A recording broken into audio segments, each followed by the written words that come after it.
Welcome to everyone who's just joining. I'm Sandra from Hype. Great to have you here.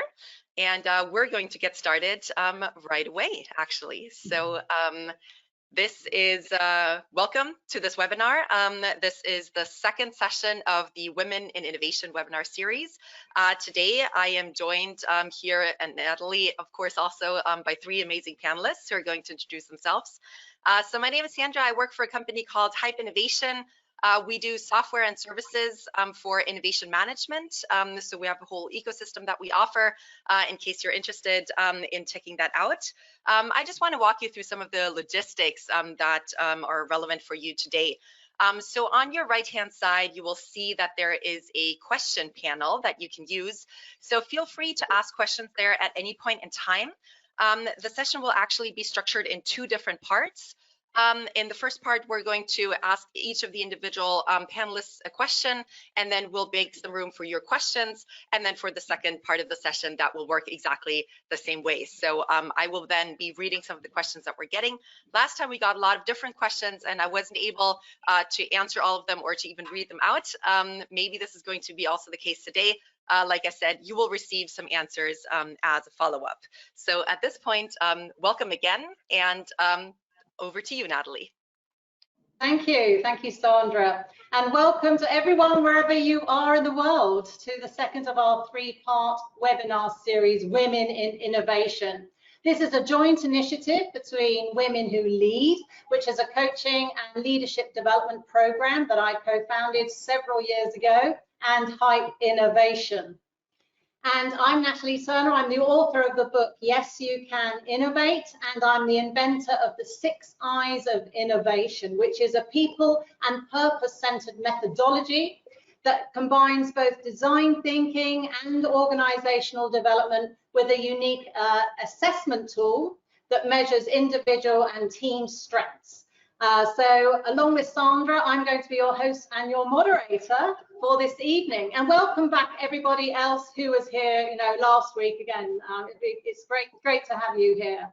So today, joining Sandra and I in conversation, which I'm sure is going to be very lively and engaging, just as it was last week as well, are Claire Chiang, founder of the Banyan Tree Resorts, and Suzanne Miller, director of GSK. Both are calling in from Singapore, and Sarah Kelly, Innovation Manager at Liberty Global, calling in from the Netherlands, all of which will introduce themselves to you in a short while. I'm actually calling in from Penang, which is a small island off the northwestern coast of Malaysia. Sandra's in Germany, and no doubt we have people dialing from all over the world today, which is always fantastic with our new world of ways of working. So before I ask our panelists to introduce themselves to you, I would just like to sort of frame, why are we doing this? Why women in innovation? Well, firstly, whilst our desire is to inspire and infuse both genders to actively support their organizations to be innovation champions, we want to bring more diversity of thought and opinion to the field of innovation leadership by encouraging more women to be innovation champions, and to also to showcase some great role models in the world, of great examples of women that are affecting great change in their organizations in this particular domain, this business domain. Secondly, we firmly believe, obviously, during this time of great change, that our ability to innovate is really a critical business skill.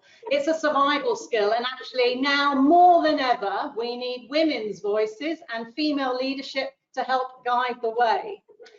And last but not least, is a subject very, very close to my heart, and I expect to many of you calling in today, is that we can't carry on innovating the way that we've done in the past. We need to lead out of purpose for people, for planet, and for performance, and to have sustainability at the heart of our decision making, particularly around the new ideas that we are bringing into the world.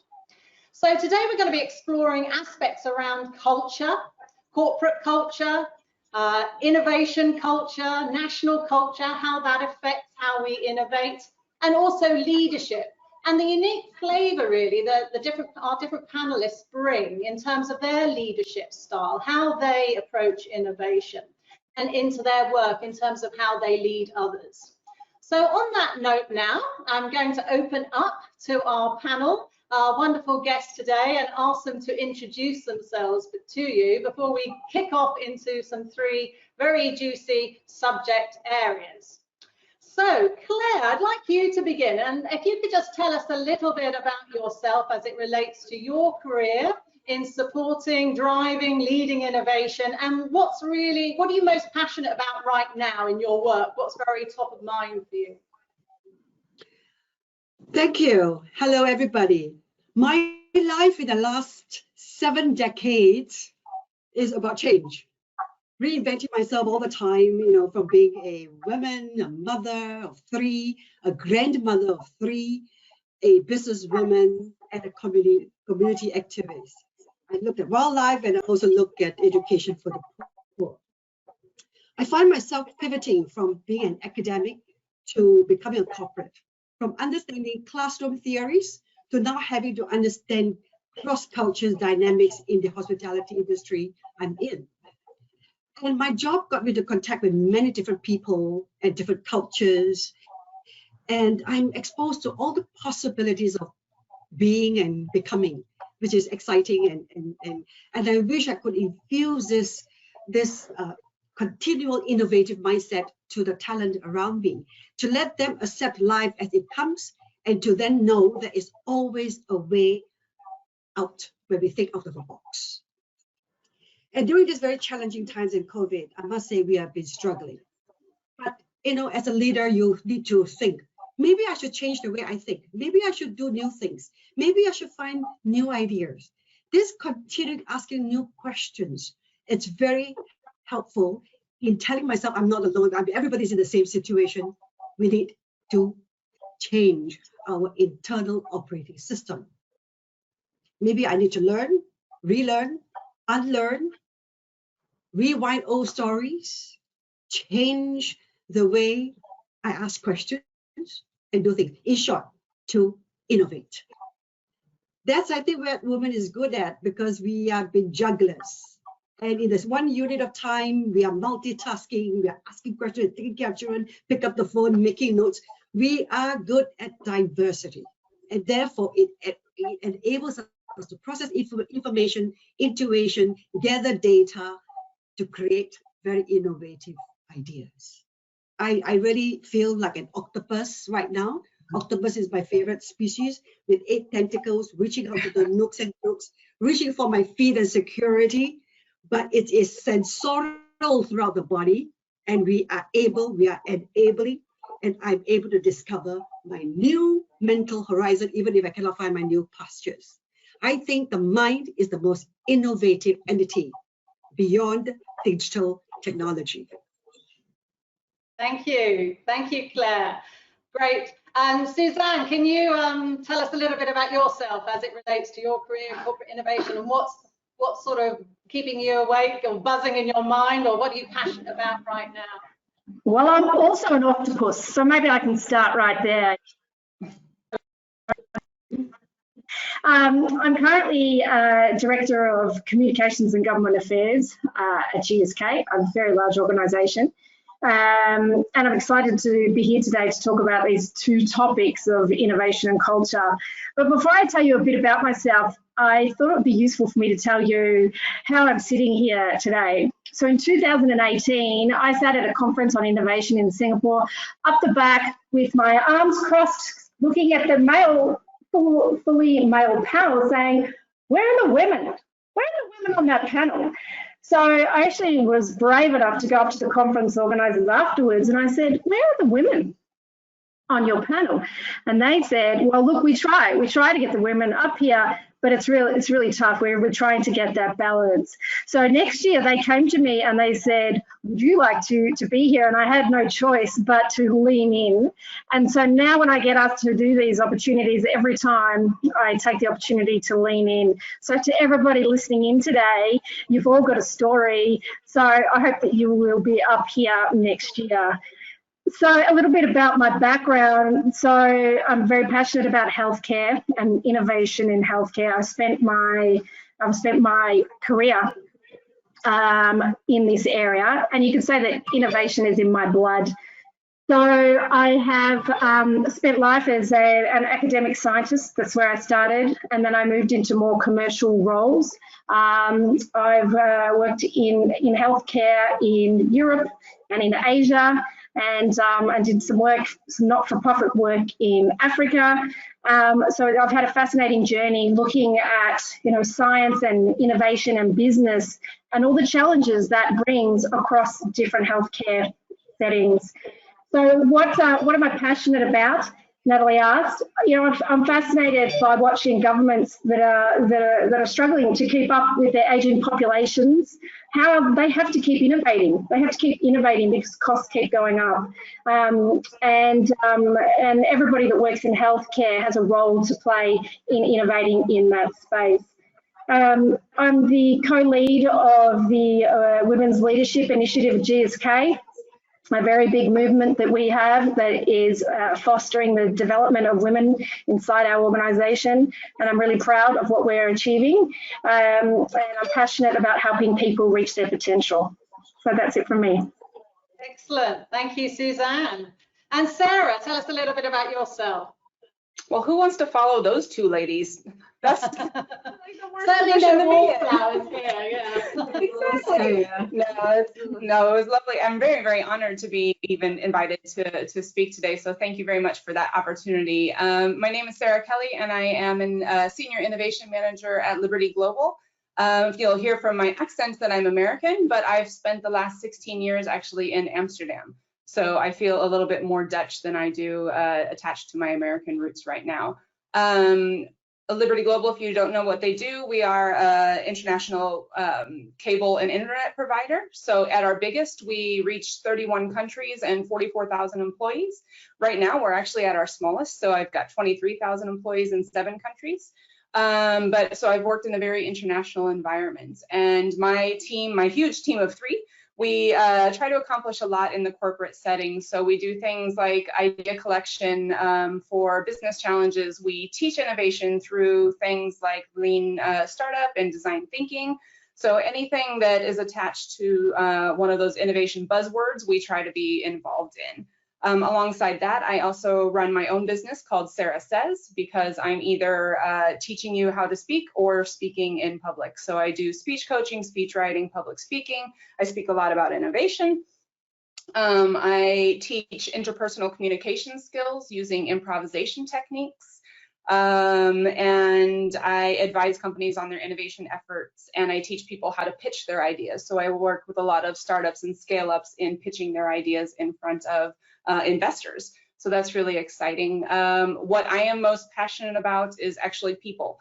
So whenever people talk about the ROI that my team has for the company, that's a nice side effect for me, but the real passion for me comes from being able to influence and persuade people in their sort of day-to-day life as well, and hearing them say, oh, I got so much energy out of your class or your workshop, or just seeing you on campus and having that conversation that we had. And I think through the times of COVID, we've all had to be more empathetic. And that's actually what I want to focus on, is just being a more empathetic leader for both women and men, actually. So that's my little intro. Excellent. Well, thank you, Sarah, and thank you, ladies, for fantastic introductions to yourselves. Very, very exciting to have you here. And to everybody listening, like Sandra said right at the beginning, if you have any questions for our panelists as we go through, please do put them in the chat. We're going to be really exploring now. Each of the panelists will have a question to have as an anchor, if you like, for their ideas. And if that sparks another question in you, then please do put it in. So Claire, we're going to start again with you.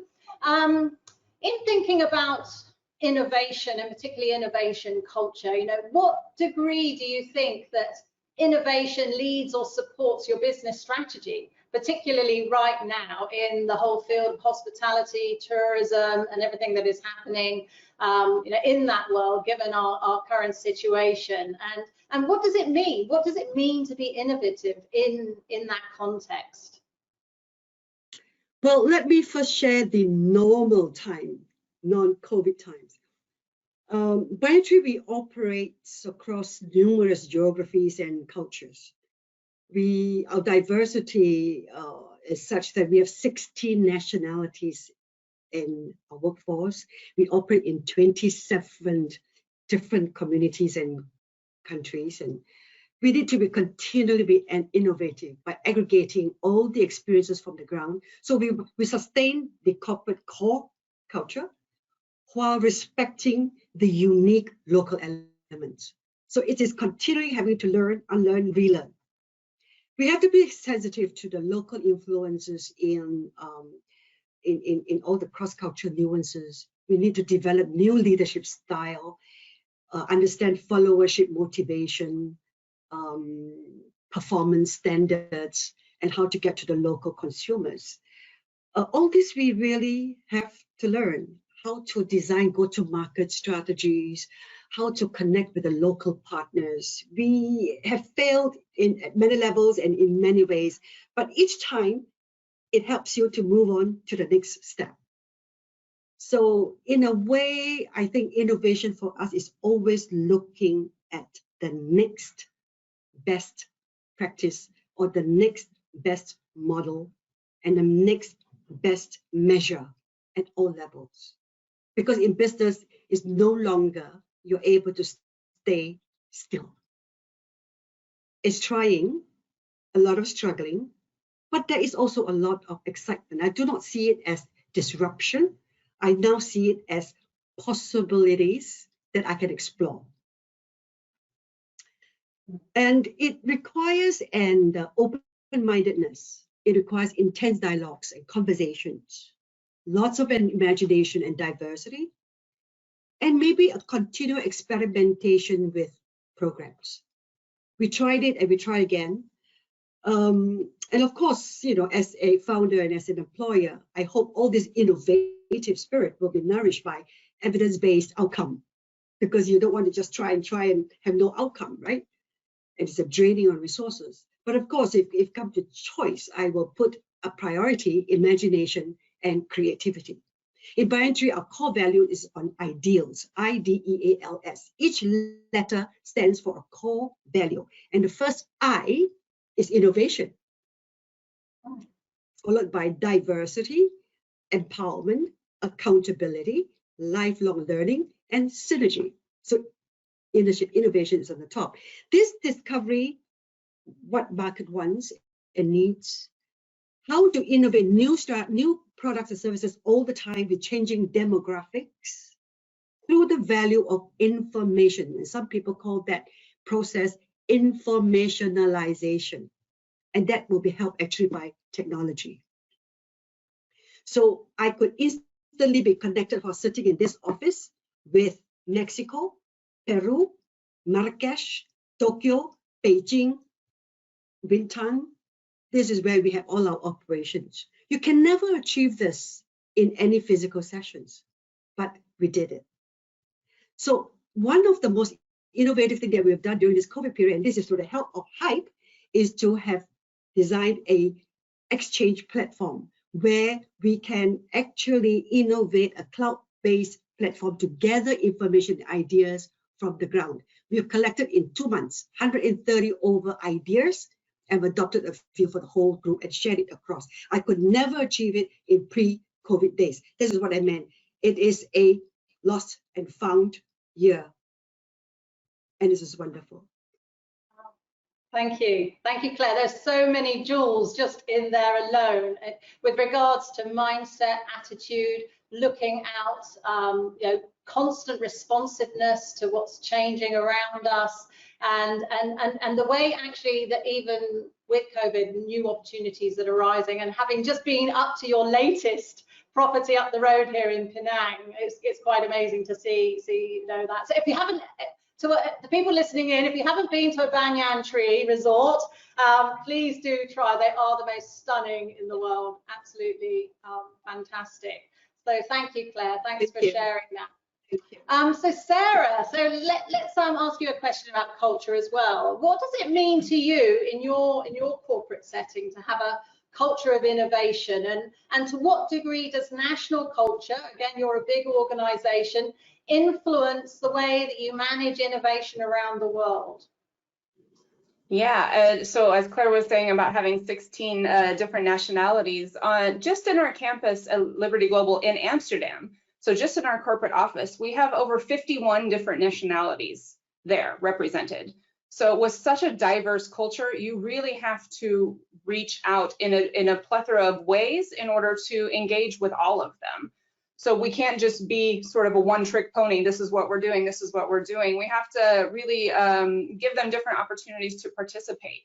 So that's not only culturally, but also in the type of work they do. So whenever we run our challenges, we try not to do the same thing more than once in a row. So we'll work first in a human resource related challenge, which almost everybody can participate because we all have the needs in those fields. But then we'll do something really specific, maybe something in finance or something in our procurement or something. We just ran a robotics campaign. So making sure that we are diverse in the challenges that we're running. We are also try to be diverse in the ways that we teach. So not everybody wants to sit in a classroom, not everybody learns that way. So we also offer our teachings online, so you can do it just by yourself at your own speed. I have a lot of one-on-one sessions. People reach out to me to help them improve their skills in presenting and things like that. So it's just trying to be as open with your offerings into the company to be able to reach as many people as possible. And I speak a lot about communicating. And when you're communicating with that many different cultures, you have to have a lot of tricks up your sleeve in order to be able to grab everybody's attention. And so it's just having a lot of different ways to reach different cultures and realizing that not everybody is going to answer your email, but they might, respect a phone call a little bit better. So it's just being, just being in touch with the people around you. Whenever we run challenges in different country operations, we let them reply in their own native language. So everybody feels like they can participate. I can imagine that if somebody would ask me to speak in public in Dutch, I'd be pretty shy about that because I always want to sound intelligent and maybe witty, and you don't always feel that way. And when you're sharing an idea, for instance, you want to seem intelligent to your colleagues. It's already a very vulnerable place to be to say, hey, we could do things differently here, to raise your hand and say that. So then we give them opportunities to do it in their native language as well. And then we have our Spark managers in each of the countries, they translate them for us. So any ideas that would get into the implementation levels, they translate that for us. But also as far as brand management goes. So our, you said Spark Ideas, and my brand is actually called Spark at Liberty Global. That's the name of our program. So I always like to make sure that we stand out a little bit from the corporate speak. As an innovation department, I don't want to sound like the corporate blah blah. I always want our brand to be a little bit different, a little bit standing out, so people will say, hey, but what are they doing?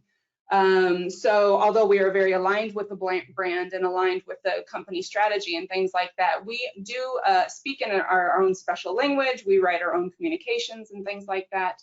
So that's the way that I try to manage the whole global program. Also, in order for everybody to participate, especially in our countries, since our program is run from a corporate level, I do most of the work for them. So I write all the communications, I give them the artwork, I give them a whole package of things to choose from, and I present it to them on a platter and say, go. You know your people far better than I do. You know the best ways to communicate with them, and it's just trusting that the employees know themselves and their culture best. So trust is a big as well. Yeah, so a big theme that I'm hearing through all of that is communication. Relevant forms of communication, different ways of engaging people. Whether it's through technologies or different forms. so a lot of this is how you communicate and how you engage. Yeah, absolutely. And it's obviously going Engagement to is come even more. Yeah. Yeah, it's a huge part of the program. So if you are running an innovation program, get your communications people on board as soon as possible. Make sure they're your champions. Yeah, fantastic. Thank you, Sarah. Which is great. Leading over to Suzanne, obviously, who's also in the field of communications as well, in her role. So, Suzanne, from your perspective, particularly when we're looking at engaging people, and so leading innovation, engaging people to innovate in a corporate culture, which is big and diverse and multinational, how do you do it? How do you engage people to be more innovative and to bring their skills and their diversity and their different mindsets to help solve problems, bring new things into the business? Yeah, I mean, it's a great question and an important question, because we've got 100,000 people inside GSK across 150 countries, right? That's a big ship to steer in the one direction. So how do we do it? So, well, firstly, I think that everyone needs to know that they have a role in innovation in the organisation, and people don't always see that, right? They don't always see that they have a role in innovation. But it's important to enable people to be able to connect to that. So helping people understand how they can make a difference is key. And again, it's tricky. So the two elements that I want to draw out here are both purpose and performance. Okay, so I work in healthcare, and I wake up every day and I say to myself, well, look, I love my job, but that I can really feel the connection to what I'm doing. Okay, it's purposeful. But that's not going to go very far unless I have that performance, if I'm connected to what the performance of the organisation needs from me. So for me, underneath innovation is those two pieces, right? It's that purpose and it is performance. So my tips or my thoughts on this are, just get people focused on what that purpose means to them. Okay, it might not be, the corporate speakers, as Sarah said, but what does it look like for them, right? How do they translate it through to make them want to get out of bed every day? Get them clear on how their role is driving performance, because they absolutely go together.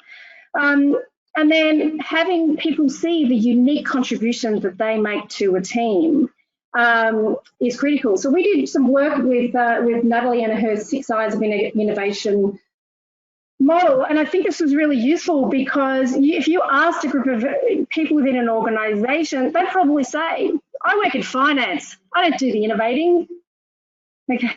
Yeah, but there's innovation to be had everywhere, and it was fascinating to see us do this this exercise in Asia, in Europe, and the US, and to watch people say, "Well, actually, I am an innovator." Okay, I'm not the person who's maybe got the whiteboard generating their ideas out in front, but back here in finance, I'm making a difference as well. And when that connects through, that's very, very, very powerful. I think the other element to call out is that creating an environment where people can learn fast and fail fast, and making that okay. And again, it's easier said than done, but it's so critical to driving an innovation-centric culture. I'll stop there, Natalie, back to you. Oh, that's fantastic. And I think what you're really touching on there, and I talk about it a lot in my work too, is people need to see the relevance of what innovation is to them in their role, so that they know how they can contribute to it, and that we need to broaden out this concept of what innovation is. And it's a lot more than just getting an idea, particularly in corporate and entrepreneurial work. So much more is about making an idea work, which has a completely different type of skill set attached to it. So it's fantastic to hear how you're doing that, Suzanne. Thank you. Sandra, any comments from you on the panel, or any questions from our participants, our audience tonight? Well, today, it's tonight, but wherever you are, time-wise. Yeah, absolutely. So maybe first a couple of comments from my side. So currently, my current role here at Hype is I'm the head of sustainability. And so what you just said, Suzanne, I see that with a lot of our clients when it comes to innovating for purpose, right? When it comes to innovating for the UN's Sustainable Development Goals, for example, purpose plays such a big part of that. So just as a quick story of one client, they actually asked their employees, why do you work for our organization? Like, what motivates you? And what they discovered was that a majority of their employees actually work for their company because they perceive them to be green. So they perceive them to be doing something good for the environment. And they had no idea before they did that survey that that was the case. So after they did that survey, they decided to focus their whole vision and mission of who they were or who they are even more on that focus. So they ran multiple campaigns as to how they could improve green mobility. So how could employees get to work in a more green way? But then also kind of like cascading that into how could they have greener buildings? How could they have greener production? How could they make very large products? How could they transport them in a greener way to where they need to be then? So I thought that was very inspiring, and just like how much purpose even, you know, contributes to that kind of setting. And then a more personal story maybe from that side is that before I was Hive's head of sustainability, I was actually leading our US team. So part of my role was to kind of do that communication between an American team and a German headquarters, and to kind of see, okay, what kind of friction do we have there in terms of culture and languages and understanding? And so I'm both American and German, and I grew up kind of like between the US and Germany. So that role was good for me. It was also really interesting because there were issues that came up that I had never thought about before. So that was a very interesting experience. And what I always said, kind of like my core mission was to reduce friction, to make sure that, you know, both sides kind of understand and also appreciate each other. And that's not just, well, the Americans, well, the Germans, but no, we're one company. And how can we, you know, reach our goals as one company together? So culture and like, you know, all of that plays a really, really important part in there. So yeah, in terms of questions from the audience, feel free to ask more questions. There is a couple here, but feel free to ask even more of them. One question that I would like to ask goes out to you, Claire, and that is, could you give an example of how you measure innovation? To measure what? Innovation. Okay. If I use the iCloud platform that we just started, we look at the number of participants in that program from our associates. And what was it's a very Asian workforce where people are not so engaging. We found that, you know, in that 2 months, we had more than 300 associates being engaged, and it will only be on the increase. So that is one measure. The second one will be adoption. So there's awareness, there's adoption, where they actually, out of 134 new ideas, how many are actually adopted, executed with evaluation outcome by actually measuring your associate satisfaction index, as well as the guest satisfaction index for the program that you run. So I think there must be measurables for what we invested to do. And those are the there's one example. Other than that, it will be through what third party says, what our guests say about what we do, whether it is a service or whether it is our marketing content or whether it is a hospitality service mindedness. It is the third party's evaluation of how innovative we are in the way we deliver our brand promise, in the way we service the guests. We have 150 touch points from airport to the room, you know, and then we will have another 150 touch points in Mexico and another in China or in Japan. So it has to be a localized measurement because there are different nuances and different expressions of delight and of care. Great, thank you. So yeah, let's see, what else do we have here? Just give me 1 second to read through them. Could I add to what Claire was saying? Yeah. Yeah. So I wanted to say, we also measure engagement, and we measure, how adoptive people are and how adoptive the ideas are. But our senior leaders just want us to show them the money. So they basically just want to hear about ROI. And as much as I hate that part about the job, it is a big part of the job, is to be able to say, we have created this idea and it's created this this amount of savings, either through truck rolls or calls or anything like that. So if you are starting out in your own innovation efforts, do know that some people are going to care about, you can never put a number, a quantitative number on engagement, but you definitely can put some numbers on your ROI factors. So don't dismiss those. They're going to be really important to your program. Can I quickly respond to that? I think we could look at ROI short term, middle term, long term. I would therefore argue that it is not, it might be a cost factor. It may not get a cost outcome, but I think it's the investment for the future, and you'll collect your dividends handsomely later. I'll put it a time perspective to it. Yeah, I mean, reputation's a long game, isn't it? Especially in the hotel game, where the competition is so high.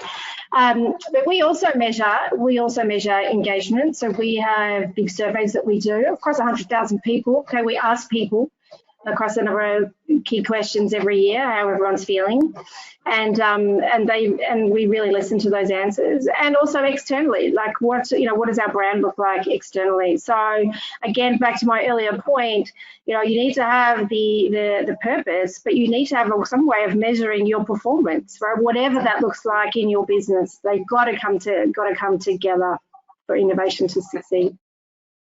Right. Absolutely. Have we got one more question, Sandra, before we do our last 3 questions? Yes, definitely. So one person says here, one of the trends I'm seeing is that in order to solve the real wicked problems in the world, we cannot innovate alone anymore. Corporates need to start innovating together. How do you see this trend, and what can we do to drive this collaboration outside of our own walls further? So maybe Suzanne, you have some experience in that field. I would love to answer this question because it's a great one. So it's a perfect question because it's spot on. Okay, some of these problems in the world are big. Okay, no one organisation can solve them on their own. No, there's multitude of challenges underneath. But what I believe needs to be at the heart and centre of that is that commitment to that common goal. Okay, and even defining that common goal from the outset, like when you're bringing together a diverse group of organisations, for-profit organisations, not-for-profit organisations, governments, other multinational organisations, it is not an easy thing to do. Okay, but I think we need to be getting a little bit more braver about how we partner, and I think we need to be taking a little bit more risk in how we partner if we're going to solve some of these very, very, very big problems. One of the ones that just springs to my mind is just to bring this to life is if you think about all the data that's collected in the world, from our wearables and from everything else. Now, data privacy is a huge issue, and if you asked 10 people their views about data privacy, they would give you 10 different answers. So there's an example of a thorny issue that maybe if all the data in the world was in a nice big pot, we could solve some of the diseases of today and tomorrow. But it's really, really, really complicated. So, but we do have to come together to find that common goal, that value. What is that value that that is gonna guide us all the way through this when it gets tough, and it will get tough? That's my view, but a fantastic question. Thank you for that. Could I share? Go ahead, Claire. Yes? Yeah, go ahead, Claire. Yeah. Yeah, I think it is hard, like what Suzanne said, to collaborate with different entities. But I think if every business, every NGO can share a common perspective or ethos, whether it is to sustainability, climate change, or to other issues, we can on our own push the envelope a little and change and improve a little, and each one does this responsible task, the world will be better. And if the situation allows massive collaboration, we will be there because we already adopted that practice of goodness for the greater good ethos. When there's a tsunami, when there's a disaster, the earthquake in China, the tsunami in Maldives, we work with United Nations, we work with the government, we work with NGOs. All our own Maldivians were activated to deliver the rescue. So I am comforted by the fact that there is a lot of goodwill, but people lead very busy lives and isolated lives and maybe selfish lives too. But when each, and it depends on the leaders to walk the talk, to really exemplify collaborative spirit, and also adopting the empathy that Sarah talked about earlier, and the communication needs that is required, not just between intra-company, but inter-country and inter-government. Unless we achieve those communication, we will never be able to collaborate wholesomely. And therefore, but I still put it to every firm, job is to do good. Yeah, I completely agree. And I think that's something that we're seeing during this pandemic right now is like what it means to collaborate, what it means to come together, and to really focus on these common goals of solving issues. And actually, that's really great. So just as a quick spoiler, that is a topic we're going to talk about next week in our third session, is complex network innovation. So I'd be happy if you guys could join then again. Okay, back to you, Natalie. Okay, fantastic. Well, I think that leads quite nicely to our sort of 3 closing questions, and then we'll also take a few more questions from you who are listening in. And I think it's a nice sort of theme in terms of looking at the skills and the mindsets that we're surfacing in this conversation tonight around, you know, communication, empathy, collaboration, this ability to be open to other people, diversity. These are sort of common threads and common themes. So what I'd like to sort of explore with each of you really is your own leadership style. You know, we're calling this Women in Innovation. So what is it that you think you bring as a woman who's a leader of innovation in your domain, in your work, and in terms of how you're championing innovation? So Suzanne, I'd love to open that for you first, just to reflect on your style, how you engage people and how you lead other people. So anyone that's worked with me knows that I'm out in front and we move at pace. So that's my natural style. Like I love cutting through the ambiguity. I ask a lot of questions. I don't have answers for most of them. I ask the people around me to ask questions.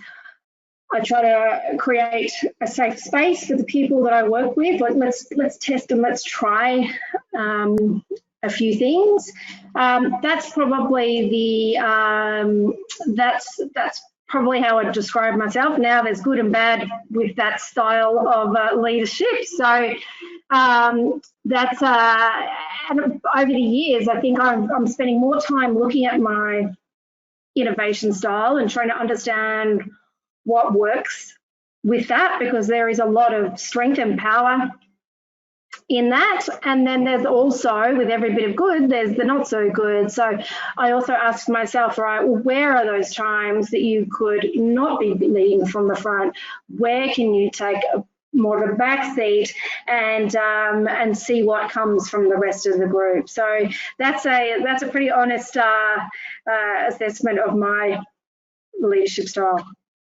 Yeah, fantastic. And having worked with you, Suzanne, I know your energy, and you're a great igniter and a champion to help infuse and bring a lot of passion into your work, and people follow you. So you have great followership. So it's fantastic to see that in action as well as to hear it.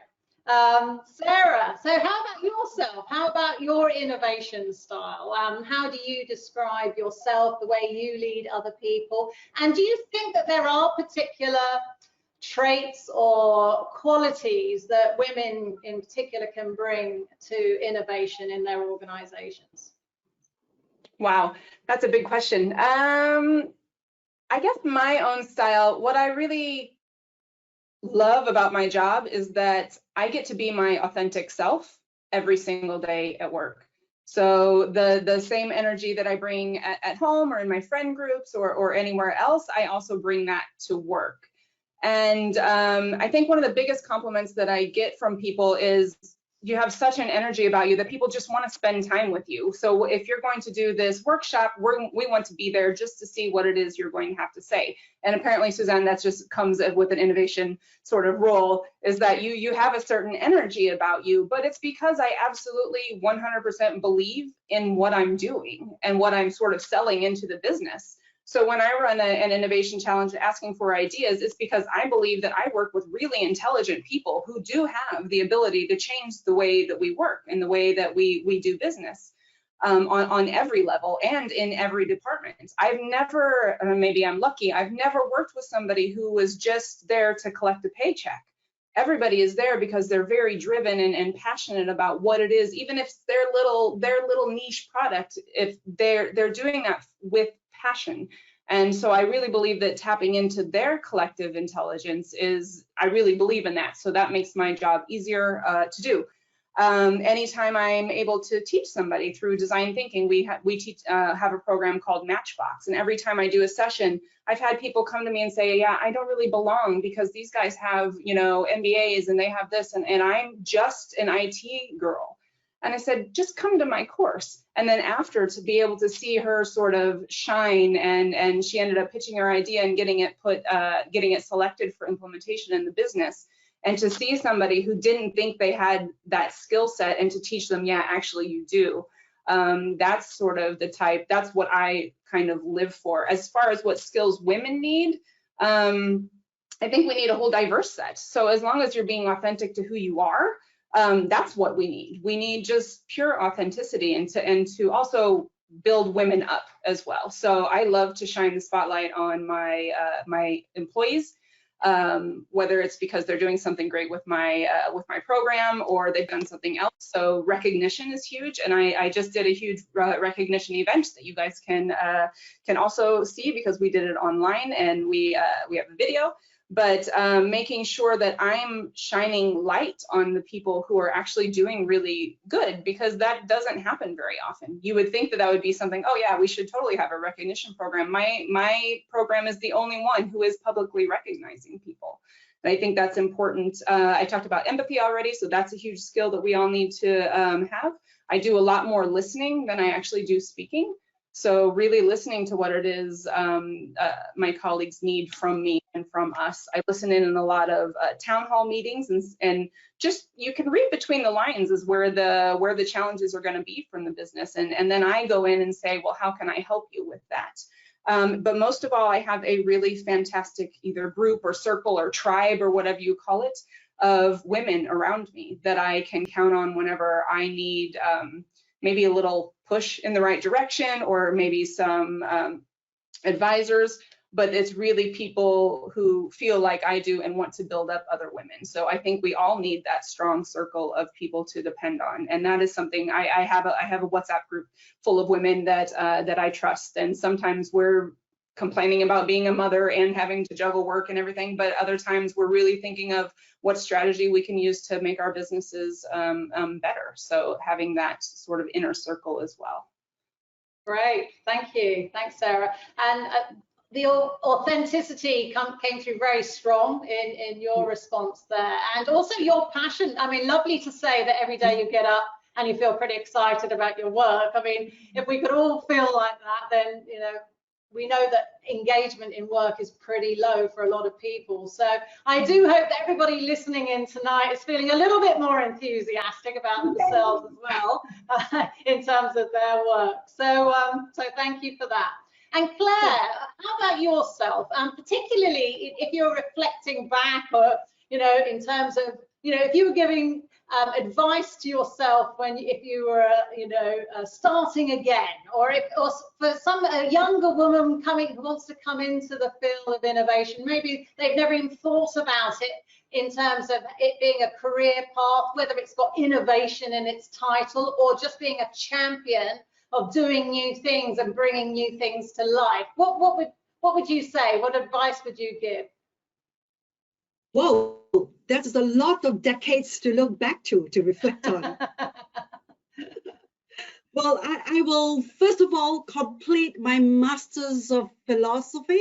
I completed my Masters of Philosophy, but I should have gone on to get my PhD so that I could at least be called Dr. Chiang. Circumstances I could not. I would have liked to maybe spend 6 months in higher level finance. I will probably have 6 months in the Internet of Things. Only 6 months, not a degree, because I could hire these people, but I need to understand it. I would like to stay abroad longer time in other geographical regions. Particularly, I would have loved to stay in China. I only stayed 14 months in Paris and about 4 years in Hong Kong. So to the young women who are listening and who wants to be the innovation corporate director, choose a good boss. Choose bosses like Natalie, Sarah, Suzanne, Sandra, and myself. Because without a purpose, your work life is going to be dreadful. So choose well who you want to work with. Believe in them, like what Sarah said. That they are empathetic, they're encouraging, they wanted to put a spotlight on you. These are the qualities of leadership that you should go for. But when you're in the company, do take courage to organize what I will call garage teams, meaning you break things apart and you put them together, you discuss, you form team members for each task. Don't form committees, no. Don't get people in the same department. Get people from all walks of life, come together to look at a marketing program, to look at an internet program. Hear what they say. No bad idea is a bad idea, and no one is an idiot. I mean, that corporate process, I feel, is extremely important. And during this 10 months of COVID imprisonment, we had Zoom and we had Team, we had nothing better to do. We had a lot of discussions and dialogues and exchange. And lo and behold, I see people from all walks of life coming together and sparking off imaginative and creative ideas. That's something you should encourage to align your bosses with, that they must do this regularly. Because ideas, from ideation to making it real, is a whole process of commitment to having to be humble, to be authentic, to be empathetic, to be courageous, to get it done. It's an engagement process, a new leadership style that we need to innovate in workplaces. And surely digital technology is not just the only thing to innovate. We can ask different and new questions. Is the workplace practices advantageous to women? Can we go flex? Can we work half-time? Can we have childcare at work offices? Can we put sustainability to the core of the way we operate? Shall we look at diversity and inclusion more seriously so that we broaden the lens from recruitment, assessment, performance appraisal to rewards? There's so many ways where we have to rethink the business environment. So ask new questions, never trust the old sayings, give new answers, try it. Excellent. Wonderful. Thank you, Claire. Thank you. And Sandra, any last comments from you, and any questions from our participants, our audience today before we finish? Yeah, both of those. So maybe some comments first. I think that what you said in the beginning, Suzanne, to lean in, to, just believe in yourself, and to do that is one of the most important points that I've seen. So in my own job, when I stepped into a leadership role, really trusting myself. And I only did that after a couple of months when I discovered that trying to lead like somebody else was just not working for me. I needed to lead like Sandra, you know, I needed to lead like me. Because the team felt it, I felt it, everybody was uncomfortable, but I needed to get into that. So that was really important. And it does make a difference of, you know, looking at your team or your employees, however big, you know, that is, like humans. They're humans, they're not resources only, right? And when you appreciate them that way, what I've found is that everything works out better. And just a small story, because I am so impressed by her, is earlier this year when COVID first hit, my friend, now friend, Karina from the German Development Agency, she watched German news. She's in Togo. She's working for a German development agency. And she saw that there was a big hackathon going on about we versus virus. And she said, let's do that in Togo in a digital way, where, you know, part of the country doesn't have electricity, another part of the country doesn't have internet, or it's really expensive and, you know, people, it's hard to get them. But she just said, let's do that. So she calls, you know, a friend, he reaches out to me, and we get this going. So in April this year, we ran a fully digital hackathon in Togo in West Africa. Why? Because Karina was under the shower and she was like, yeah, we can do this. I think we can do that. So I am so impressed by her and everybody who just came together. I mean, we had the first lady of the country promoting this hackathon on national television. That's how she reached out. That's how she empowered everyone. And that is what I would call collaborative impact, where really everybody comes together. Like you were saying now, Sarah, also, right? What skill sets do you have? Oh, we had a 15-year-old who was inventing a self-sanitizing toilet. Great. You know, you say you can't contribute anything, I think you can. So for me, that was just such an inspiring story and something that we see every day, also with our clients. But under these circumstances, with, you know, something like a threat like that, COVID coming, to stand up like that and to just go ahead and convince everybody and say, we can do this, I thought that was really impressive. So yeah, maybe another question, maybe that's also something good for you guys to answer, is what I'm being asked here. What is your opinion? Like, what is more important in your opinion, a good boss or a good mentor? Maybe whoever can think of something first. Sarah, you look like you're ready. I'm always ready. No. I think you need both. You can't just have one, because you're going to need a variety of opinions, and not every question you want to ask to your boss. Sometimes you want somebody's, it's just like when you're trying to solve any challenge, you don't want somebody who's so closely related to the project. You want somebody sort of outside. So I think you need to have a great relationship with your boss or with some sort of senior leader, but also, yeah, like I said, I have that circle of mentors, essentially, is what that circle of women is to me. And I need both. So I suggest you get both. But your boss is where you're going to spend the bulk of your time. So you better make sure that that relationship is right as well. And if I can add on to that, the wise advice that somebody once gave to me is, don't choose your job, choose your boss, okay? Because that boss, if you choose the right person, they're going to look at you after your development, they're going to ask you where you're going, they're going to help you get there, and that's the sort of relationship you want. If you just choose the job because there's more money, or it's this or it's that, you know, you could find yourself taking longer to get. So look for those people who are good with people. Look out and say, I heard that person is really good at developing people. That's the person you want to work. That's the person you want to work for.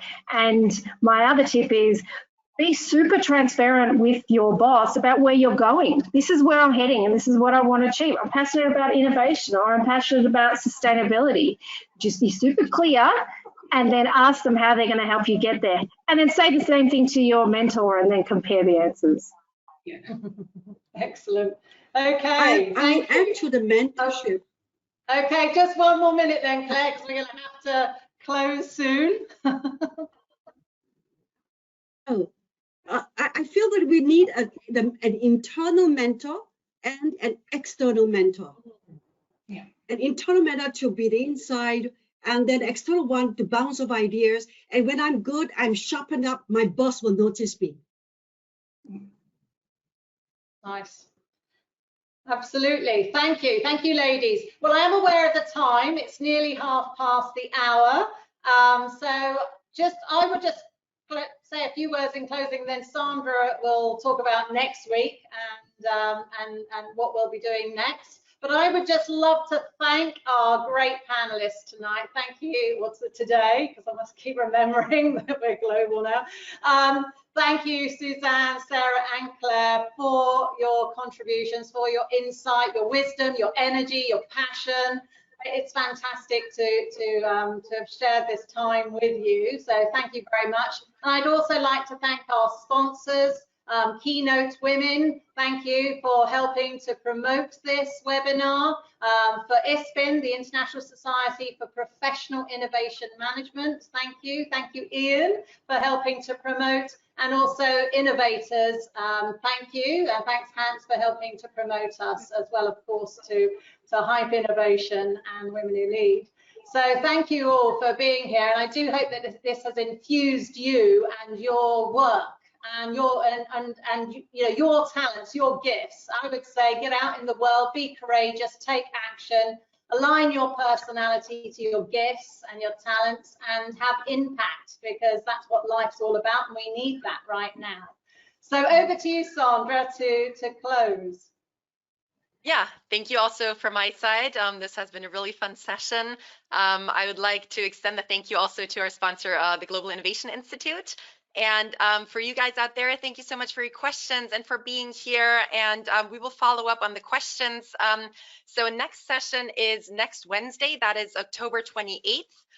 The session will be from 10:30 a.m. if you're in Central Europe, or 4:30 p.m. if you are in Singapore, for example.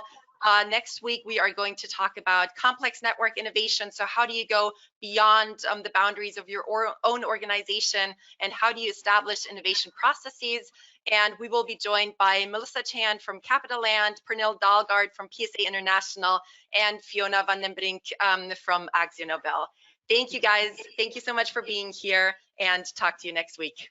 Bye, everyone. Thank you. Bye. Thank you. Thank you. Bye-bye. Bye. Take care. Take care.